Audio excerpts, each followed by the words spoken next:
Hello, everybody. So Boyko is here. PLO would be here as well, but I don't know what about stream. Would it be here? Because yesterday it was something pretty bad with internet or soft or something like this. This morning I have check and try to fix some stuff in OBS soft. So I would start without delay to check a little bit theory, and during this I would check the connection as well.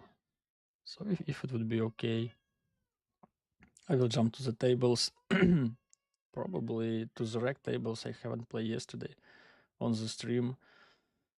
So if it would be possible today, so I will be doing it. Or maybe it will be kinda mix with Russian cash as well.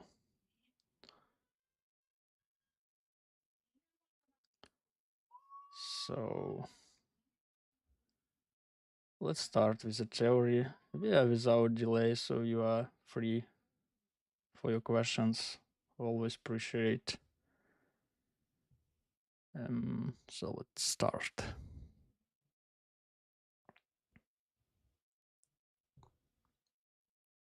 Let's actually we need to switch this one. Yeah. So now you can. Let's start some music today. Listen to some chilly, relax. Actually, I have played. It was this morning. Yeah, probably this morning. I have played a little bit heads up on party, and I faced interesting spot uh, here with. Mm, the action was I open big blind 3-bet. I call ace jack 10-10 suited to the ace, if I'm not wrong, single suit. Uh, and opponent's bet sounds like half pot probably. I call.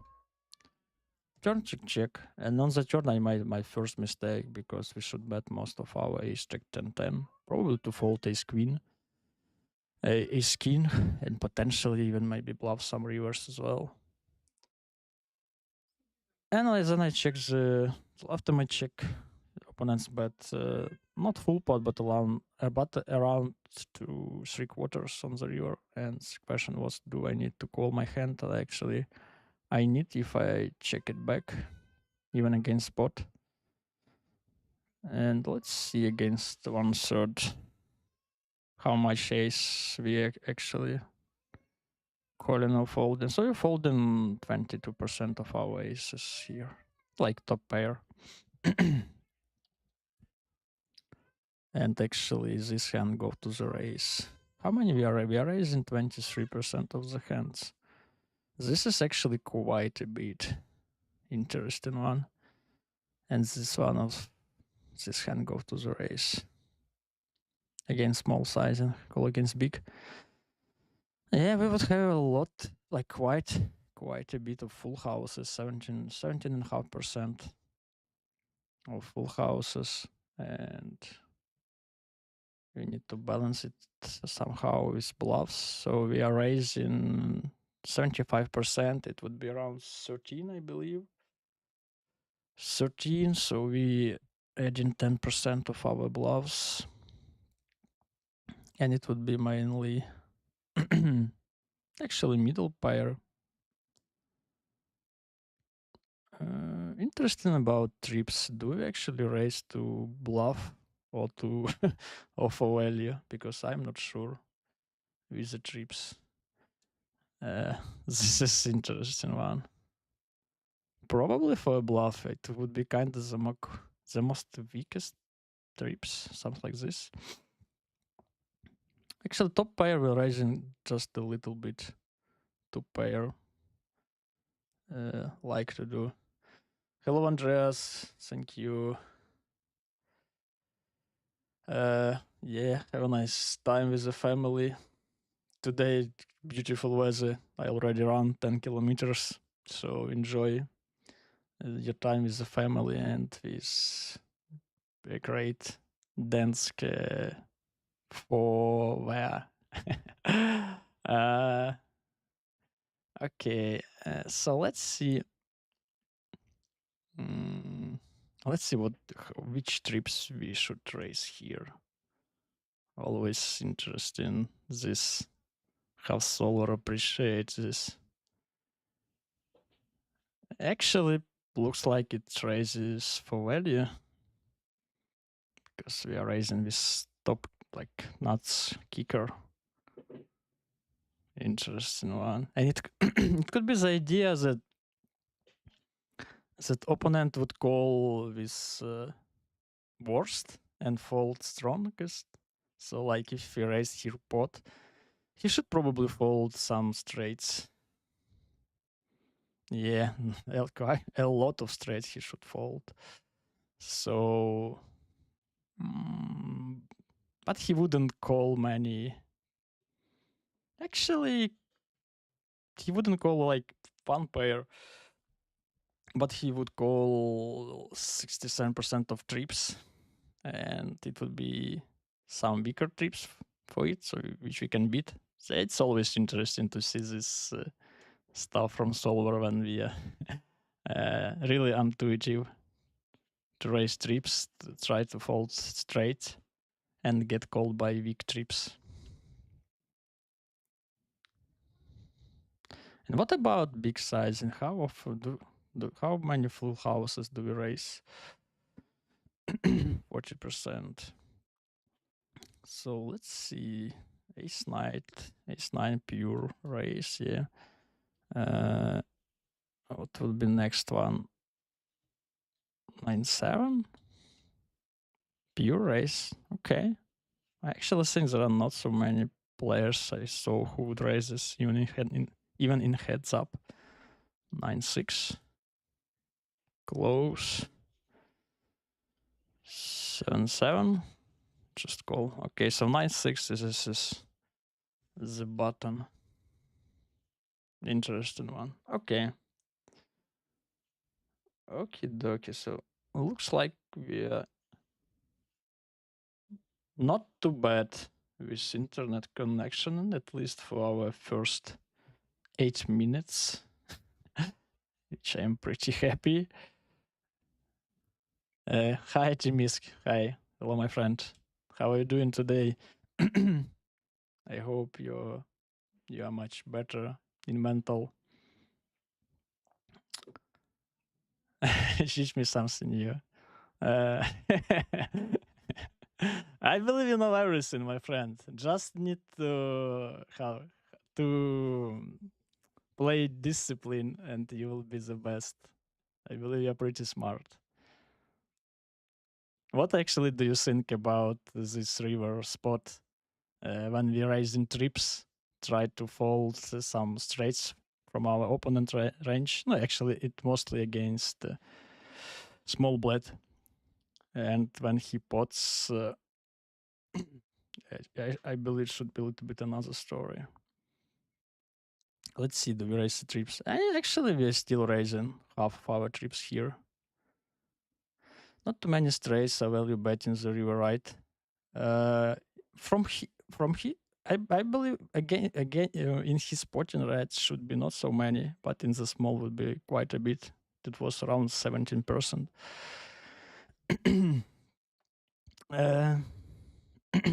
So let's see if we raise here the trips, what we try to accomplish. Yeah, even against spot, he's betting like 13% of his, yeah. So still we are trying to fold his trades. You raise trips without kicker and blocking straights. Like actually here, well, let's check in this spot. I was checked on against one shot, and I was kind of confusing. I also had this idea we would raise the weaker trips to try fold maybe some straights and some stronger trips, but the idea that we are raising trips with high kicker to fold straights and get called by trips with lower kicker. so, so how can people how can human understand the strategy without machine? I don't know. uh yeah, something like this. Yeah, it's kind of like this as well. So we raise and he calling more like there are not so many trips in his potting range firstly, but anyway he calling most of them and folding a lot of straights. So yeah, if you would check against this one, so we're raising 30%. In reality, I don't think you get called by trips on the river after you raise. Actually, at that, if I play with the opponent who would call me, I believe with ace king. I still cannot adapt correct to him because he just like don't fault anything. And like actually playing pretty well. Like he's pressing a lot and put too many tough spots, but I still can't fault. Still cannot like. I wouldn't like to try underbluff a lot, but at least don't overbluff against him. So here when we raise, yeah, you can see. So yeah, actually in his 1/3 range, he has a lot of trips, like 20%. And he would call most of them, like not like 67% and fold quite of straights. So yeah, interesting one. And actually, yeah, you made mistake on the turn already because I had ace, jack, 10, 10, and I missed the bet on the turn. And I want to see if we bet this on the turn and he call blankish river. Would we bluff? How often we bluff top pair here? Actually, we continue pretty often, so probably we should. So one pair. Half of our top pair would bluff the river after betting turn and against his check. And let's check our ace, check, 10, 10. So actually, like 30%, like without spade, we are going to bluff, yeah. Like I believe it much more, like 8 much more relevant blocker. So something like ace 8 without jack, without 10, without 5, without 9, 9, that's 7, 7, that's 6, 6. Just use. So 9, so 7, so use. So yeah, this it's just a 5%, but still, like 8 is more useful with an ace, and we are bluffing like almost all our middle pair. And it's actually, let's see how wide he should call us on the river. Like we are betting, how much is this, 2/3? I tell you my secret. The most successful bluff I run all the time, I having only a flush draw blocker on turn, flush draw board, and barrel in the river on a brick. Sometimes I even bluff turn without flush blocker. It's you mean the board looks like this when you face the check from your opponent after he like bet the flop. Yeah, I actually think this player pretty tough, but I think mostly it like the opponents would overbluff this turn quite a bit. I think like many would just don't care about straights and still betting most of their aces and some sexy stuff. Just continue and miss the idea about protect their ranges. So let's see when we bet half pot, he should like my one minus Alvet should be like 66%.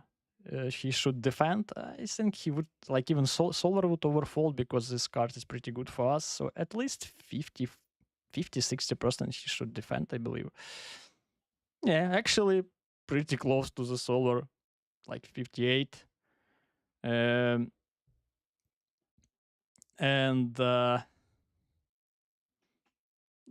straight, 13% sets.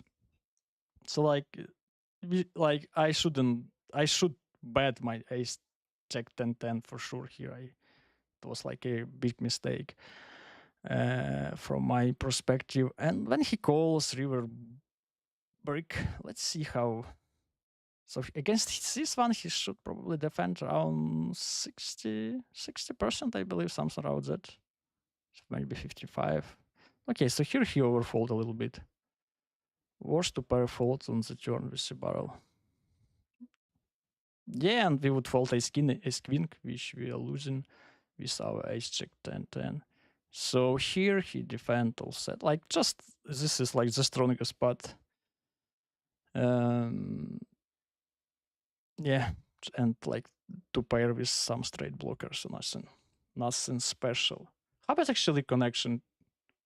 Timis, can you write please in the chat? Yesterday it was terrible one. Terrible. And connection. Yeah, connection. Yes, thank you. So I will check if a little bit more, and then we will jump to the action. Actually, yesterday you wrote about the Heads Up Championship. So I just saw a little bit from the Genendest stream on YouTube and a little bit from the Vany video when he played against. I even don't remember who was against him because on the coins they have like nicknames which I don't know in reality. I know that it was I'm So Good. I have played a little bit with him on Stars. Who was else? So I actually don't know. So what was it exciting for you to see that battle?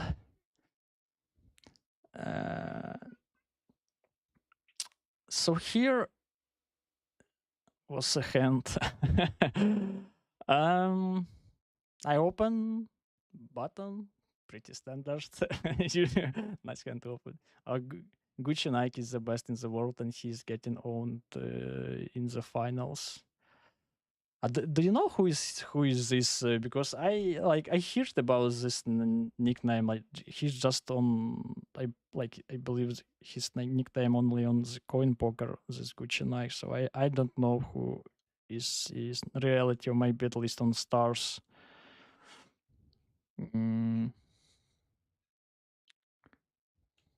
I saw before that when you battle with him, and just on the stream.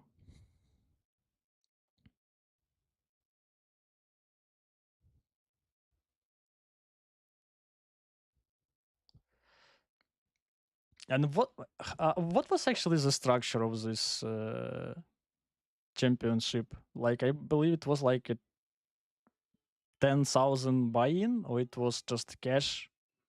How they decided to make the structure? It wasn't the like tournament format, like a cash, or how they approach. Who is the best? Who won the most money? It's PLO 10K and you play 2000 hands. Ah, okay. And who has and in the end you should have just more money in your bank, or you need to have better EV? Because this is a little bit different. It's about EV. Okay, yeah, this is really cool. Yeah, this is really cool. But still, I think 2000, this is not enough to figure it out. Yeah, I remember. Yes, I forbet my beautiful A765. I believe in when Phil Galfon play with Venice, they played around 20,000 hands. I would check this, but I think with 8, 7, 6, it's clear. This could be too loose. But I just learning. No, it's never too late to learn something. Never too late. Let's see. Actually, it was higher. Don't you think BB average 3-bet range is tighter than solver? This is actually a good opinion. And but I still like give credit for this guy. He's kind of playing. I think he playing 1K plus. I almost haven't seen him on 500, so I believe that people 3-bet enough. But I respect your thought about under 3-betting, and we can be in trouble with this one. So I would be, I wouldn't do this against everybody, especially against recreational, probably. So let's see.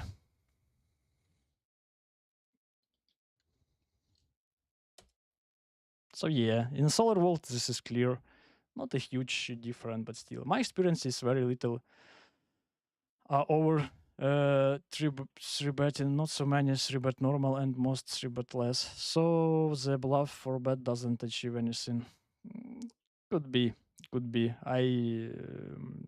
It's debatable on the higher limits, and you should like you know your opponent, but could be. And let's see how the big difference if we are 4-bet.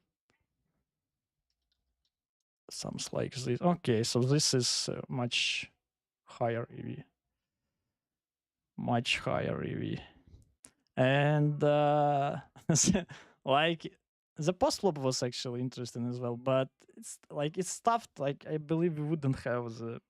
We can just check flop. I don't want to open the anchor. So we are we are kind of don't have a big checking range here, I believe, but we would have some, and the kings would be first of category what we want to check back. Uh, uh, let's see actually, because I was kind of confused. Do I because I saw that we should have a little bit of checking range if we have 4-bet bluff range. Let's see. 4-bets button small blind king check. No, we have 6, probably close to the same. I think it should be the leader range from the small blind. I think small blind, big blind, not big. Yeah, like the small blind actually leads 60% of the hands, like 58. Okay, so we just have all in, and like we have 13, like, and let's see here. So like we have this backdoor flush draw. Just I believe this is the bottom of the bottom of our range here. It couldn't be worst, probably. And even on this board, we would have a 6, so we can go. So it would be some hands, yeah. Like straight draw, just go pure. And interesting that we just don't check a lot of here. So it's something like hands would happen not so often. But in the end of the day, I check back flop. The turn was something like 8, I believe, something like this. So he checks back. He checks again. I check. The river 9. He checks on the river, and I show my beautiful A765. So likely he folded. I actually I think we need to bluff this one, but what he had, it was kind of a question. Something like double the suited pair, but we blocking them quite a bit. Okay, so the last one would be easy. Let's check this pre-flop, and I would, I believe the streams probably drop again. Man,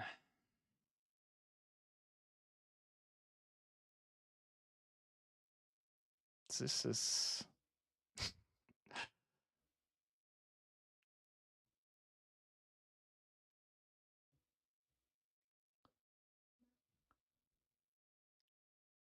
so maybe one day I need to buy the cable for to my for my computer because I'm using Wi-Fi. I really don't want to make this work with the cable, but maybe it would be the solution at one day.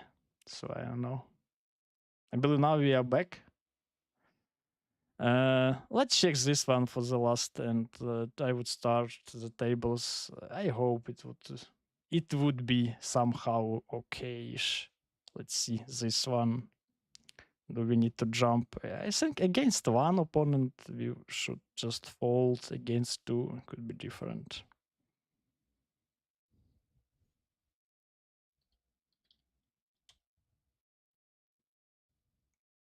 Easy call against two opponent.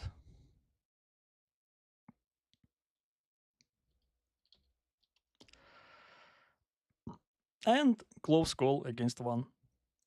So, okay, let's try. Let's try. I will restart the stream and will be with delay. And I hope that connection would give the opportunity to play on the stream as well. So see you later. I'm not a prophet of God, but I still see sometimes you are a bit too loose.